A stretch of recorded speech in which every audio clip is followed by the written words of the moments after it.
여러분, 안녕하세요. 오늘 제가 여러분께 전하고 싶은 이야기는 조금 특별합니다. 이건 제가 만들어낸 이야기가 아니라 제 주변에서 실제로 일어난 일들을 바탕으로 한 진실입니다. 지난주에 동네 복지관에서 87세 되신 할머니를 만났습니다. 그분이 제 손을 꼭 잡으시면서 이런 말씀을 하시더라고요. 젊었을 때는 몰랐어요. 자식만 잘 키우면 노후가 든든할 줄 알았고, 돈만 모아두면 안전할 줄 알았고, 건강만 지키면 끝까지 버틸 줄 알았어요. 근데 다 틀렸더라고요. 그 말을 듣는 순간 제 가슴이 먹먹해졌습니다. 왜냐하면 지금 이 순간에도 많은 분들이 똑같은 착각 속에서 살고 계시거든요. 여러분, 솔직히 생각해 보세요. 지금 무엇을 믿고 계십니까? 자식이 나를 끝까지 지켜줄 거라고 믿고 계신가요? 통장 잔고가 늘어나면 노후가 안전할 거라고 생각하시나요? 건강만 잘 챙기면 문제 없을 거라고 여기시나요?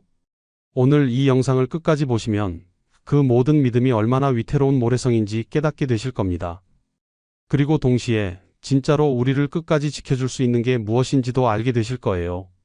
불편한 진실일 수 있습니다. 듣기 싫으실 수도 있어요. 하지만 지금 이걸 알아야 아직 늦지 않았을 때 준비할 수 있습니다. 오늘 제가 말씀드릴 내용은 4가지입니다. 첫째, 자식은 왜 우리 곁을 떠날 수밖에 없는가? 둘째, 돈은 왜 우리 손에서 빠져나가는가? 셋째, 건강은 왜 붙잡을 수 없는가? 그리고 마지막, 그렇다면 끝까지 우리 곁에 남는 건 무엇인가? 준비되셨나요? 그럼 시작하겠습니다. 먼저 첫 번째, 자식 이야기부터 해보겠습니다. 이게 아마 가장 아프실 수도 있어요. 부산에 사시는 김모 씨, 74세 어머니 사례입니다. 평생을 자식 셋을 키우는데 바쳤어요. 새벽같이 일어나 밥 챙기고 아이들 학교 보내고 밤늦게까지 일해서 대학까지 다 보냈어요. 당신 옷은 안 사도 자식 옷은 아끼지 않았어요. 몸이 아파도 참으면서 애들 학원비는 꼬박꼬박 냈어요. 그렇게 30년을 살았습니다. 그때 김 씨 마음속에는 이런 기대가 있었어요. 내가 늙으면 이 아이들이 내 옆에 있어줄 거야. 내가 이렇게 헌신했는데 당연히 보답하겠지. 그런데 시간이 지나면서 어떻게 됐을까요? 큰 아들은 서울로 직장 잡아서 갔어요. 결혼하고 애 낳고 바빠졌어요. 명절에도 오기 힘들어했어요. 엄마, 미안한데 올해는 처가 쪽 가야 해서. 둘째 딸은 외국으로 나갔어요. 1년에 한 번 보기도 힘들어요. 영상통화는 가끔 하지만 시차 때문에 통화 시간 맞추기도 어렵고요. 막내는 같은 도시에 살지만 일주일에 한 번 보기도 빠듯해요. 회사 일에, 애 육아에 시간이 없어요. 김 씨는 처음에는 이해했어요. 그래, 바쁘겠지. 나중에는 나아지겠지. 근데 나중은 오지 않았어요. 오히려 시간이 갈수록 연락은 더 뜸해졌어요. 어느 날 김 씨가 생활비가 부족해서 큰아들한테 전화했어요. 아들아, 미안한데 이번 달 병원비가 좀 많이 나와서 50만 원만 좀 보내줄 수 있니? 아들이 보내주긴 했어요. 근데 석 달 후 또 전화해야 했어요. 아들아, 또 미안한데. 그때 전화기 너머로 들린 한숨 소리, 그리고 엄마, 또요? 라는 말 한마디. 김 씨는 그 순간 가슴이 무너지는 걸 느꼈대요. 아, 내가 이제 짐이 됐구나. 여러분, 이게 남의 일 같으세요? 아닙니다. 지금 이 순간에도 수많은 부모들이 똑같은 일을 겪고 있어요. 왜 이런 일이 벌어질까요? 자식들이 나빠서? 효도를 안 해서? 아닙니다. 시대가 바뀌었기 때문입니다. 우리 세대는 한 집에서 3대가 같이 살았어요. 할머니, 어머니, 손주가 한 지붕 아래 있었어요. 자연스럽게 부모를 모시는 게 당연했어요. 근데 요즘은 어떻습니까? 젊은이들은 직장 때문에 서울로, 부산으로, 심지어 해외로 나가요. 한 집에 모여 사는 게 불가능해요. 그리고 요즘 젊은 세대 정말 힘들어요. 집값은 하늘 높은 줄 모르고 올라가고 애 키우는 비용은 장난 아니고 대출 이자는 매달 쪼들리고 회사에서는 언제 잘릴지 모르는 불안감에 시달려요. 그 상황에서 부모까지 모시는 건 솔직히 현실적으로 어려운 거예요. 그럼 자식들이 부모를 사랑하지 않는 걸까요? 아닙니다. 사랑해요. 정말로 사랑해요. 근데 사랑한다고 해서 늘 곁에 있어줄 수는 없어요. 제가 아는 한 분은 이런 말씀을 하시더라고요. 자식은 철새 같아요. 봄에 왔다가 가을이면 떠나요. 그게 자연스러운 거예요. 새가 떠났다고 나무가 쓰러지면 안 되잖아요. 나무는 그 자리에 뿌리 내리고 서 있어야 해요. 여러분, 이게 핵심입니다. 자식이 떠나는 건 자연스러운 일이에요. 문제는 내가 무너지는가 아니면 내가 단단히 서 있는가예요. 자식한테 내 행복의 열쇠를 맡기는 순간 나는 내 인생을 잃어버리는 거예요. 그럼 어떻게 해야 할까요? 첫째, 기대를 내려놓으세요. 자식이 나를 모셔줄 거야 라는 기대를 버리는 거예요. 그 기대가 깊을수록 상처도 깊어요. 둘째, 내 삶의 중심을 나 자신에게 두세요. 자식이 아니라 나예요. 내 하루를 어떻게 보낼지, 내 시간을 어떻게 채울지, 이걸 자식한테 맡기지 말고 내가 정하는 거예요. 셋째, 자식과의 관계를 재정의하세요. 의무 관계가 아니라 사랑의 관계로요. 나를 모셔야 해가 아니라 가끔 만나도 반갑고 안 만나도 괜찮아로요. 실제로 이렇게 마음을 바꾼 분들 많아요. 그분들이 하시는 말씀이 오히려 더 자유로워졌어요. 자식이 안 와도 허전하지 않고 왔을 때는 더 따뜻하게 맞아줄 수 있어요. 여러분, 자식은 내 인생의 일부지 전부가 아닙니다. 이걸 받아들이는 순간 비로소 자유로워져요. 자, 그럼 두 번째로 넘어가겠습니다. 돈 이야기예요. 이것도 참 허무한 진실입니다. 대전에 사시는 박모 씨, 78세 할아버지 사례입니다. 평생을 악착같이 일했어요. 새벽 5시에 일어나서 밤 10시까지 가게 운영했어요. 비 오나 눈 오나 쉬지 않고 일했어요. 왜요? 돈 모으려고요. 노후에 돈만 있으면 안전할 거야. 자식한테 손 벌리지 않으려면 내가 든든히 준비해야 해. 그렇게 30년을 일해서 은퇴할 때 모은 돈이 1억 원이었어요. 적지 않은 돈이죠? 박 씨는 안심했어요. 이 정도면 여유 있게 살 수 있겠지. 그런데 70세 되던 해 갑자기 쓰러졌어요. 심장에 문제가 생긴 거예요. 응급실로 실려가서 수술받고 입원하고 회복하는데 석 달이 걸렸어요. 비용이 얼마 나왔을까요?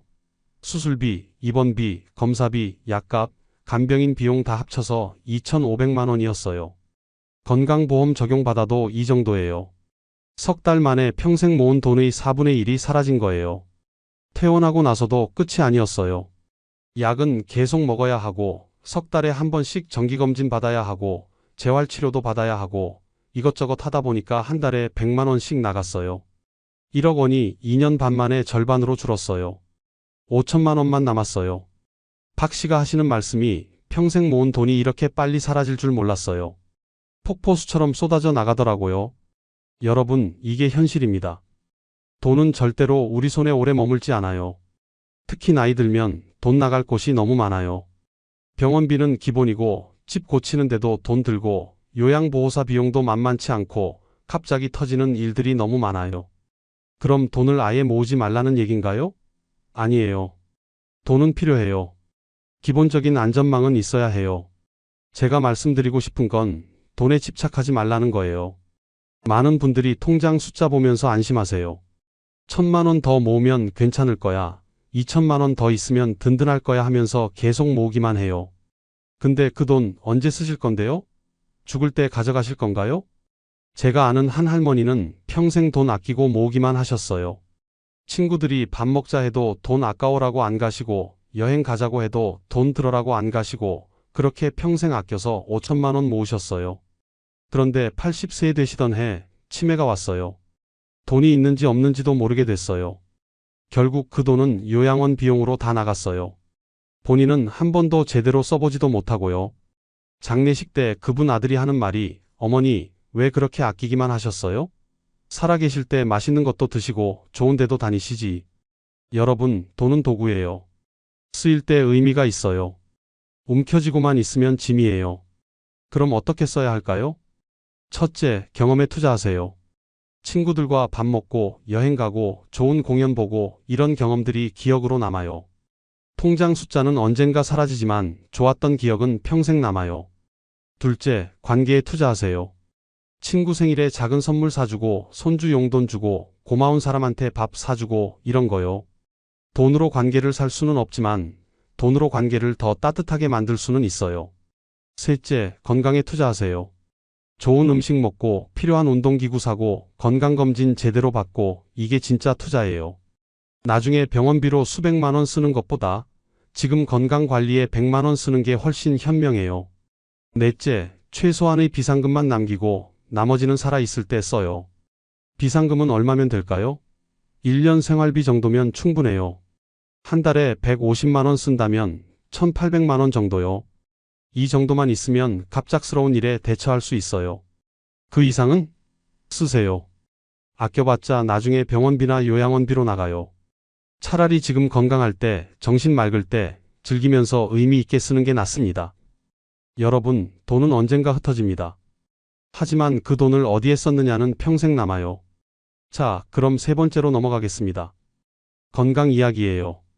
광주에 사시는 최모 씨, 72세 할아버지 사례입니다. 젊었을 때부터 건강관리 철저하게 하신 분이에요.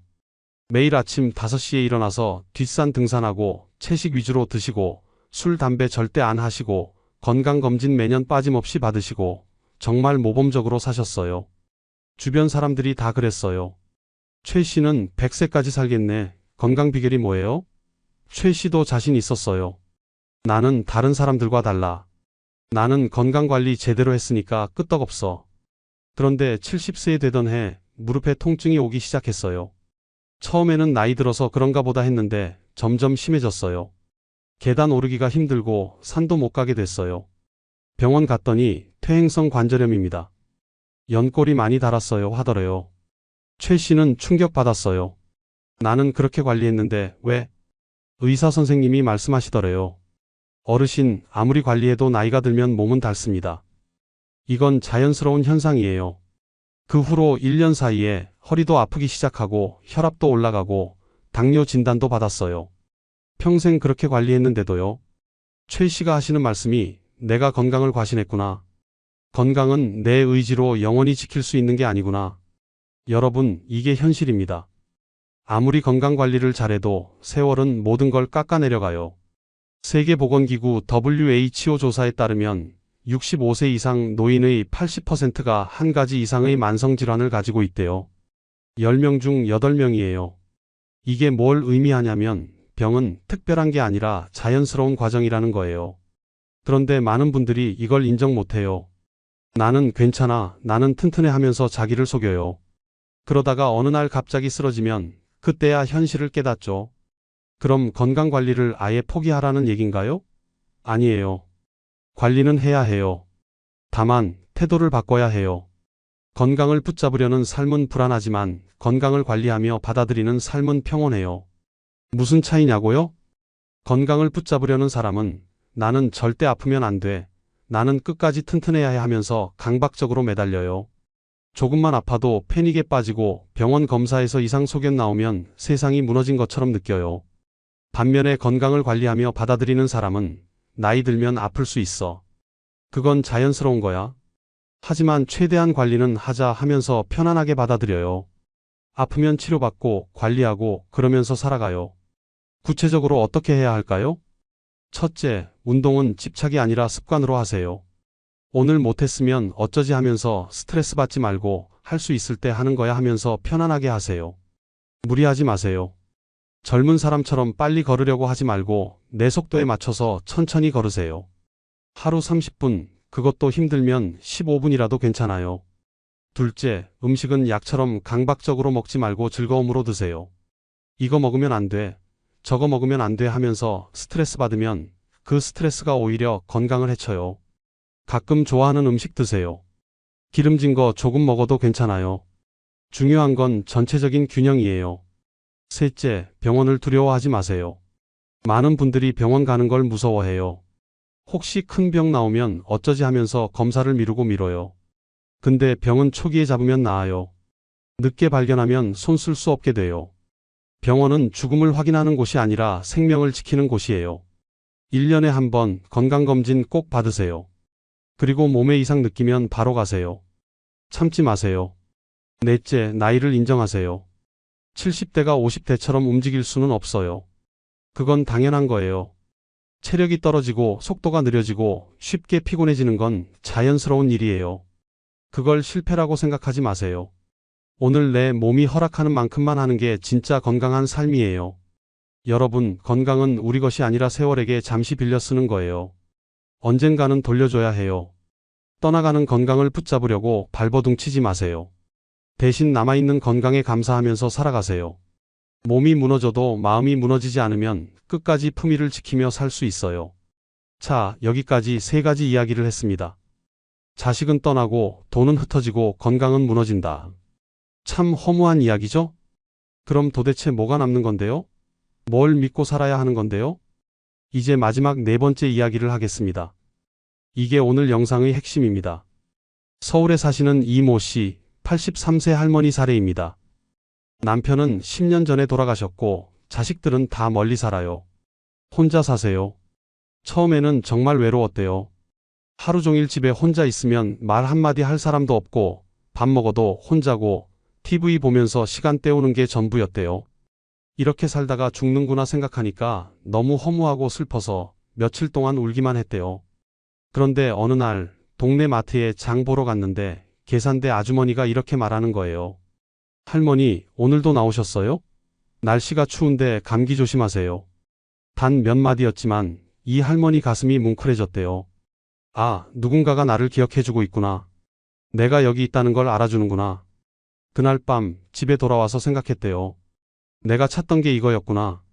거창한 게 아니라 이런 작은 인사, 이런 작은 관심이었구나. 그 후로 할머니는 매일 산책을 나가기 시작했어요. 동네 공원 가면 비슷한 나이대 분들 많이 계세요. 처음에는 그냥 지나쳤는데 용기 내서 인사해봤어요. 안녕하세요. 그렇게 몇 번 마주치다 보니까 서로 얼굴이 익어요. 오늘도 나오셨네요. 날씨 좋죠? 이런 짧은 대화가 오가기 시작했어요. 한 달쯤 지나니까 같이 걷는 사람이 생겼어요. 석 달 지나니까 매일 만나는 친구가 됐어요. 지금은 일주일에 3번 그 친구들과 공원 산책하고 가끔 같이 밥도 먹고 명절 때는 서로 집에 만든 음식 나눠 먹어요. 이 할머니가 하시는 말씀이 예전에는 자식들 안 오면 외로웠는데 지금은 괜찮아요. 나를 기억해주는 사람들이 있으니까요. 여러분, 이게 답입니다.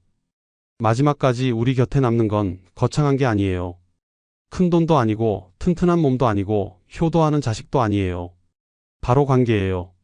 작은 관계들이에요. 동네 마트 아주머니의 짧은 인사, 공원에서 만나는 친구의 따뜻한 미소, 시장에서 물건 사면서 나누는 몇 마디 대화, 복지관에서 만난 이웃과의 소소한 수다. 바로 이런 작은 관계들이 우리를 지탱해줘요. 하버드 대학교에서 80년 동안 사람들을 추적 조사한 연구가 있어요. 수명을 가장 길게 만드는 요소가 뭔지 아세요? 돈? 아니에요. 명예? 아니에요. 건강? 아니에요. 바로 관계의 질이었어요. 좋은 관계를 가진 사람이 더 오래 살고 더 행복하고 더 건강했어요. 그럼 어떻게 이런 관계를 만들 수 있을까요? 첫째, 집 밖으로 나가세요. 집에만 있으면 아무도 못 만나요. 매일 아니면 이틀에 한 번이라도 밖에 나가세요. 산책하러 가든 마트 가든 복지관 가든 어디든 좋아요. 밖에 나가야 사람을 만나요. 둘째, 먼저 인사하세요. 기다리지 마세요. 저 사람이 먼저 인사하면 나도 해야지 하지 말고 내가 먼저 하세요. 안녕하세요. 날씨 좋네요. 오늘도 나오셨네요. 이 한마디면 충분해요. 셋째, 정기적으로 만나는 모임 하나는 만드세요. 복지관 프로그램이든 동네 노인정이든 교회든 성당이든 어디든 좋아요. 일주일에 2~3번 정해진 시간에 정해진 사람들 만나는 거예요. 그러면 외로움이 확 줄어들어요. 넷째, 무거운 관계는 정리하세요. 만나면 기운 빠지는 사람, 늘 불평만 하는 사람, 나를 무시하는 사람, 이런 사람들과는 거리를 두세요. 관계도 정리가 필요해요. 무거운 짐을 내려놓으면 가벼운 관계들이 들어올 공간이 생겨요. 다섯째, 작은 역할을 찾으세요. 복지관에서 자원봉사를 하든, 동네 모임에서 회비를 걷든, 손주 숙제를 도와주든, 뭐든 좋아요. 나는 아직 필요한 사람이야 라는 느낌이 생기면 삶의 활력이 생겨요. 그리고 또 하나 중요한 게 있어요. 바로 품위예요. 많은 분들이 나이 들면 품위를 잃어요. 왜냐하면 체면을 지키려고 하니까요. 체면이랑 품위는 달라요. 체면은 남한테 보여주기 위한 가짜 멋이에요. 비싼 옷 입고 좋은 차 타고 나 이만큼 해 하면서 뽐내는 거예요. 남들 눈치 보면서 살아요. 품위는 나 자신을 받아들이는 진짜 멋이에요. 내 나이를 인정하고 내 형편을 인정하고 그 안에서 최선을 다하는 거예요.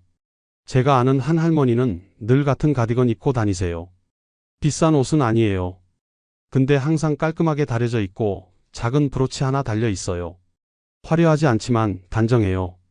사람들이 말해요. 저분 참 멋있으시다. 품위는 돈으로 사는 게 아니에요. 태도예요.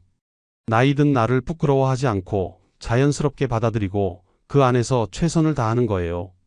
머리 새하얗게 센 거 숨기려고 염색 계속하지 말고 이게 내 나이야 하면서 당당히 보여주는 거예요.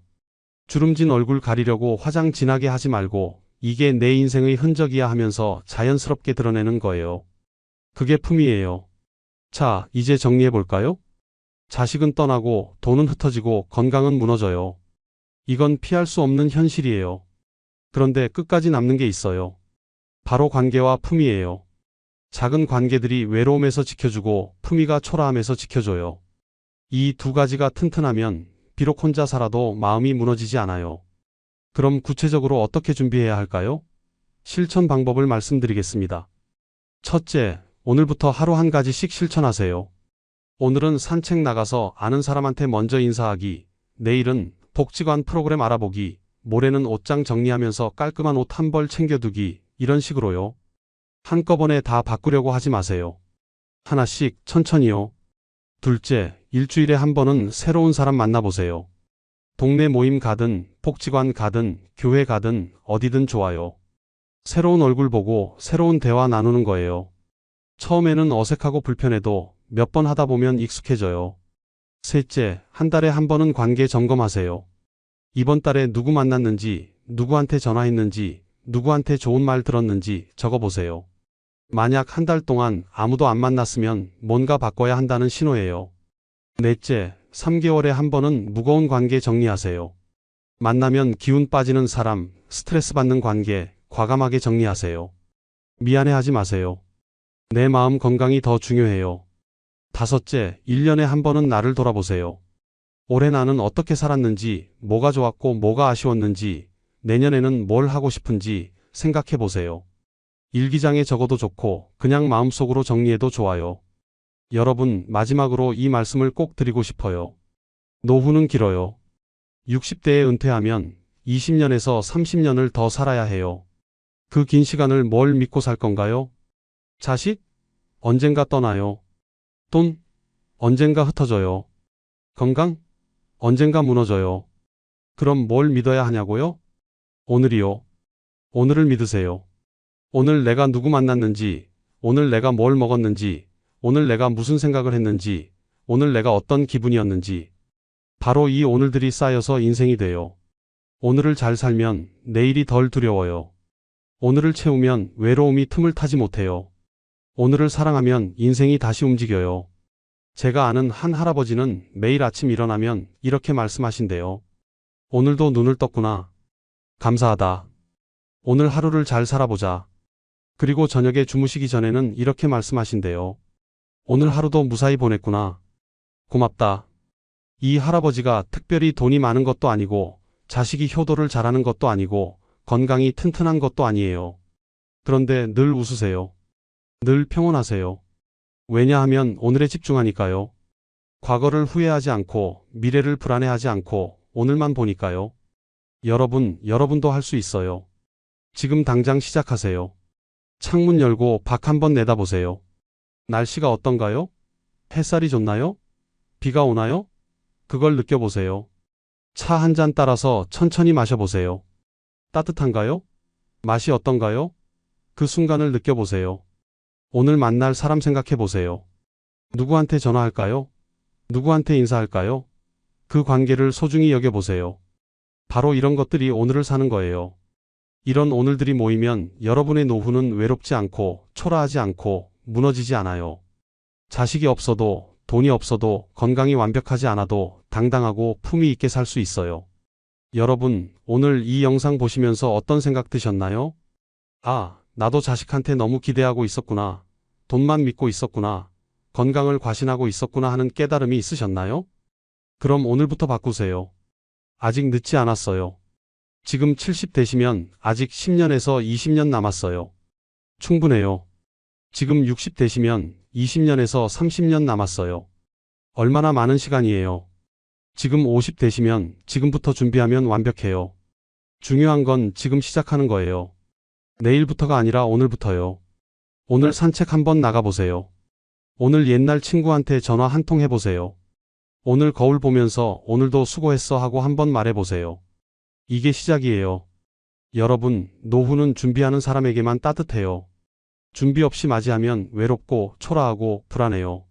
하지만 제대로 준비하면 자유롭고 품위 있고 평온해요. 그 준비는 거창한 게 아니에요. 오늘을 사는 거예요. 관계를 만드는 거예요. 품위를 지키는 거예요. 이 세 가지만 기억하세요. 자식도, 돈도, 건강도 언젠가 떠나지만 오늘과 관계와 품위는 끝까지 남아요. 이게 오늘 제가 드리고 싶었던 메시지예요. 오늘 영상이 도움이 되셨다면 구독과 좋아요 눌러주시고 특히 부모님이나 주변 어르신들과 꼭 공유해주세요. 그리고 댓글로 여러분의 생각도 나눠주세요. 저는 오늘부터 이렇게 시작하겠습니다. 이 부분이 마음에 와닿았습니다. 뭐든 좋아요. 여러분의 댓글 하나하나가 다른 분들한테 큰 힘이 됩니다. 다음 영상에서는 50대부터 준비하는 관계 만들기 실전편을 준비했어요. 구체적으로 어떤 모임에 가야 하고 어떻게 친구를 만들고 어떻게 관계를 유지하는지 실전 팁을 알려드리겠습니다. 다음 주 같은 시간에 뵙겠습니다. 오늘도 건강하시고 무엇보다 오늘을 사랑하는 하루 보내세요. 감사합니다.